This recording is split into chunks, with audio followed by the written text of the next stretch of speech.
کہ جی میں کوٹری میں بھی گیا تھا، دروازہ بھی بند کیا، روشن دان بھی، لیکن اللہ تعالیٰ وہاں بھی دیکھ رہے تھے۔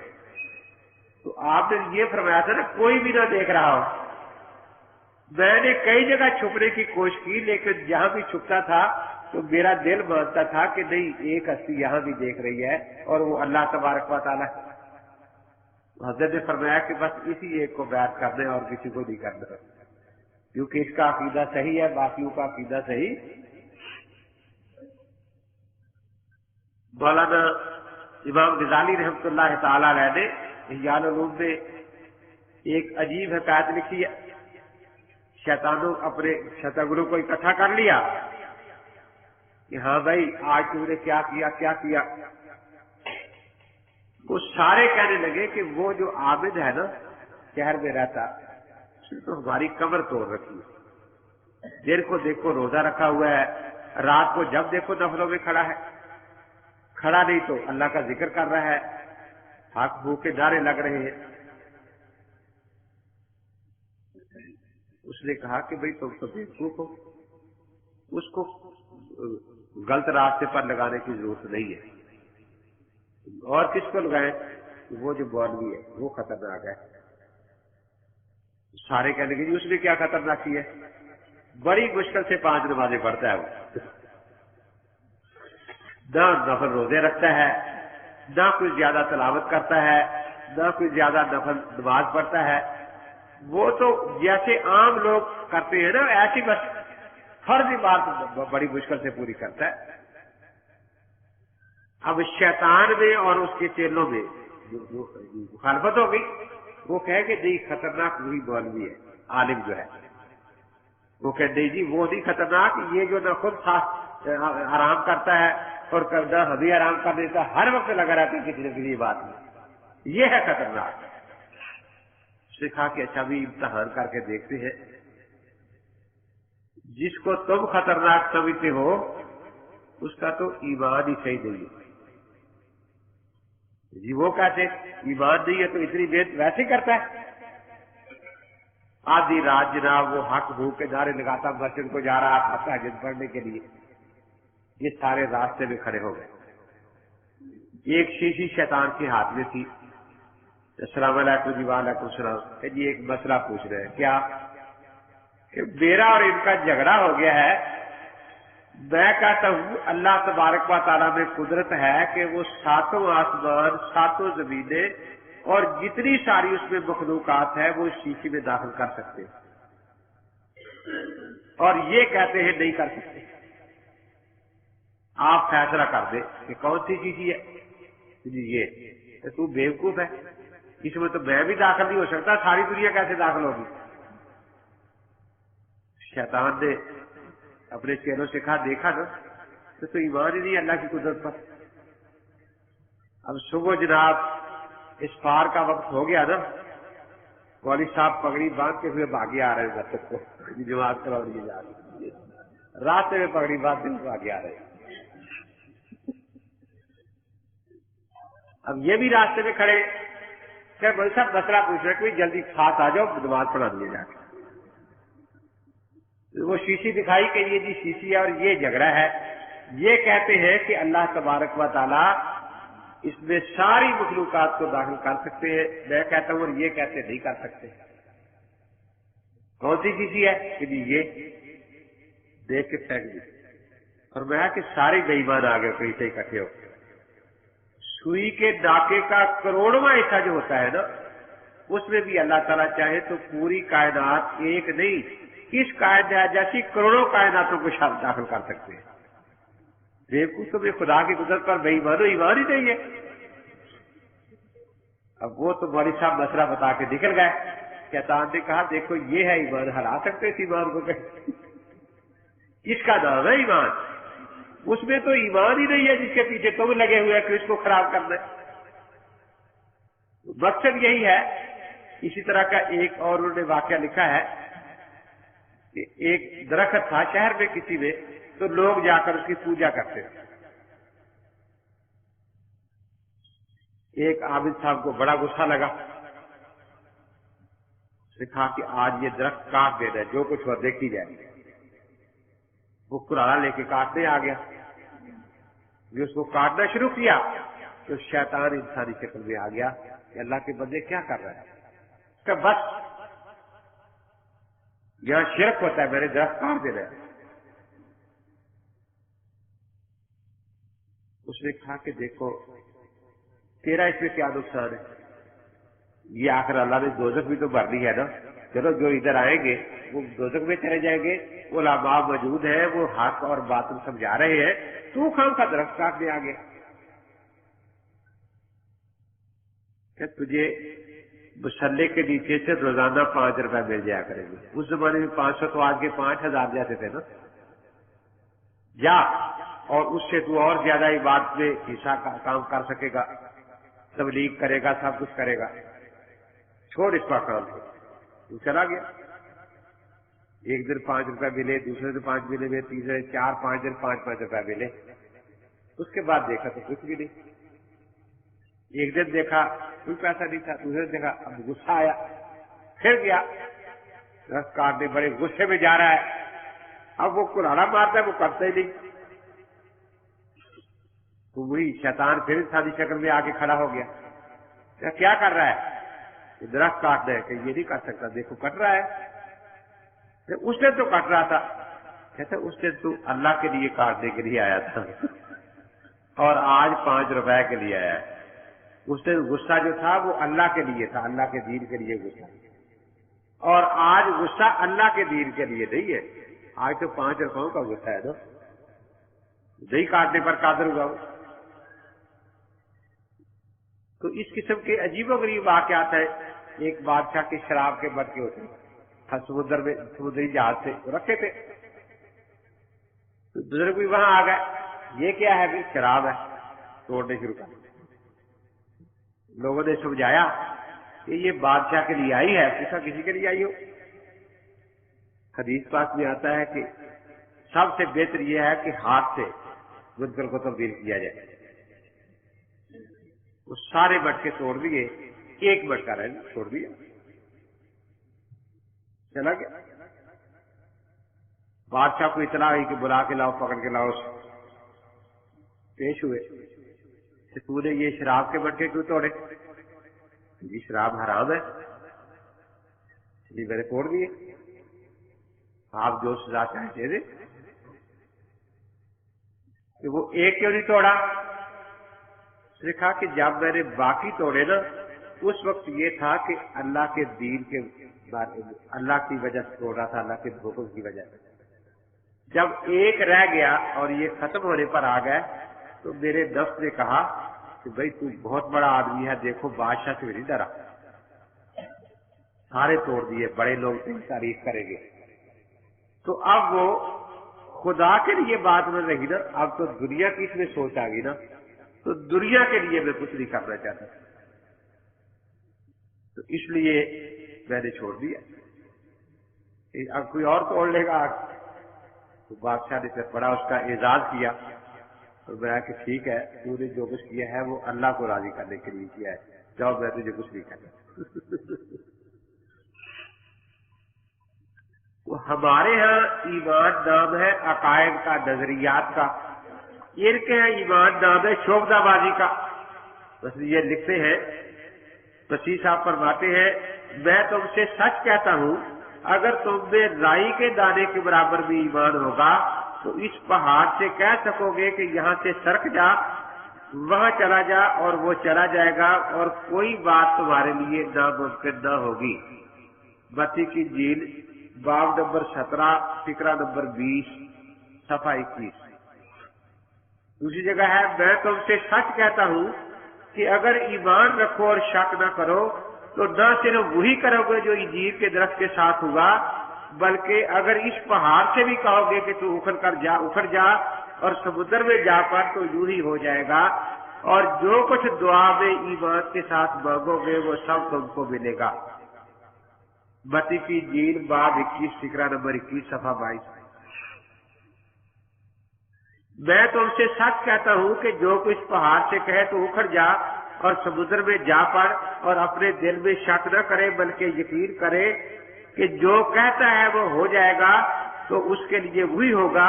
اس لیے کہ میں تم سے کہتا ہوں کہ جو کچھ تم دعا میں مانگتے ہو یقین کرو کہ تم کو مل گیا تو وہ تم کو مل جائے گا. انجیل مرقس باب 11 فقرہ نمبر 23 صفحہ 46. پھر فرماتے ہیں ایمان لانے والوں کے درمیان یہ بوجھے ہوں گے وہ میرے نام سے بد روحوں کو نکالیں گے. بد روحیں یہ جو جنات چمٹ جاتے ہیں. نئی نئی زبانیں بولیں گے, سانپوں کو اٹھا لیں گے, اور اگر کوئی ہلاک کرنے والی چیز پی لیں گے تو انہیں کچھ ضرر نہ ہوگا, اور وہ بیماروں پر ہاتھ رکھیں گے تو وہ اچھے ہو جائیں گے. انجیل مرقس باب 16 فقرہ نمبر 17-18 صفحہ 81. اسی آگے فرماتے ہیں خداوند نے اپنے حواریوں سے کہا کہ اگر تم میں رائی کے دانے کے برابر بھی ایمان ہوتا اور تم توت کے درخت سے کہتے کہ جڑ سے اکھڑ کر سمندر میں جا لگ تو وہ تمہاری مانتا. انجیل لوکا باب 17 فقرہ نمبر 6 صفحہ 61. پھر کہتے ہیں میں تم سے سچ کہتا ہوں کہ جو مجھ پر ایمان رکھتا ہے یہ کام جو میں کرتا ہوں وہ بھی کرے گا بلکہ ان سے بھی بڑھ کر کام کرے گا. انجیل یوحنا باب 14 فقرہ نمبر 12 صفحہ 99. اب دیکھیے ان عبارات سے کیا معلوم ہوئی کہ ایمان کی نشانی یہ ہے کہ ایماندار جس میں رائی کے دانے کے برابر ایمان ہو وہ کہے گا کہ یہ پہاڑ اکھڑ کر سمندر میں لگ جائے, یہ کمرہ یہاں سے چل کے اس دوسرے سیٹ میں چلا جائے, تو جو کچھ کہے گا وہ ہو جائے گا اگر رائی کے دانے کے برابر بھی ایمان ہو. چنانچہ میں نے شجرے کے مناظرے میں اپنی ہوائی چپل اتار کے رکھ دی. ہوائی چپل میں نے اگر رائی کے دانے میں کسی میں ایمان ہو تو پہاڑ سکتا ہے نا, لیکن میں نے ہوائی چپل رکھ دی ہے. کوئی پادری جس میں رائی کے دانے میں کے کروڑ میں حصہ بھی ایمان ہو وہ ایمانی قوت سے اس کو 2 فٹ اونچا کر دے ذرا ہوا میں میرے ہوائی چپل کو, لیکن کسی پادری میں ایمان نہیں. میں بار بار کہتا کہ جب تم میں ایمان نہیں ہے تو تم دوسروں کو کس چیز کی دعوت دیتے ہو. بلکہ پھر میں نے کہا کہ دیکھو حضرت عیسیٰ علیہ السلام کو ہم جو خدا کا سچا نبی مانتے ہیں, روح اللہ مانتے ہیں, کلمت اللہ مانتے ہیں, رسول اللہ مانتے ہیں, وہ قرآن پاک کے کہنے. انجیل تو ان کا مومن ہونا بھی ثابت نہیں کر سکتی.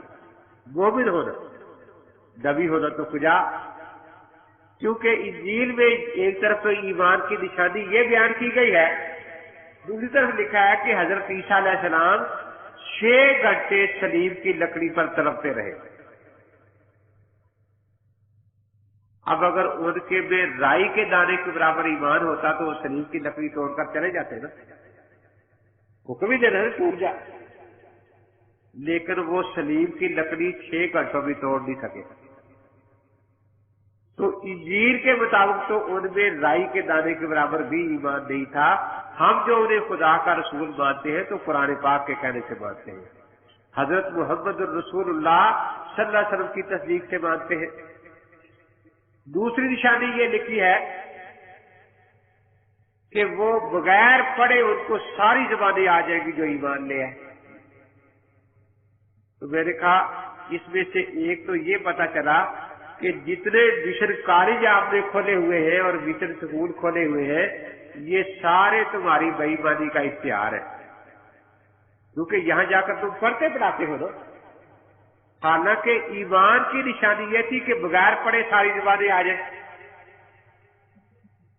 تو میں نے کہا آپ میں سے 5 منٹ کی اٹھ کر عربی میں تقریر کریں اگر تم میں ایمان ہے, تاکہ پتہ چلے کہ تمہیں ساری زبانیں آتی ہے. کوئی پشتوں میں تقریر کر دے 5 منٹ. اب کوئی بھی نہیں کر رہا تھا تو میں انہیں کہہ رہا تھا کہ تم جو ساری دنیا کو کہتے ہیں کہ ہم ایمان کی دعوت دیں تو تم میں خود تو ایمان ہے نہیں. اس طرح یہاں لکھا ہے کہ وہ سانپوں کو اٹھائیں گے تو سانپوں کا زہر ان کو کوئی تکلیف نہیں دے گا. زہر پی لیں گے تو اس سے ان کی موت واقعہ نہیں ہوگی. تو میں نے کہا میں زہر تو نہیں پلاتا, مجھ پر مقدمہ ہو جائے گا. یہ 10 گولیاں نیند آور میں نے رکھ دیے.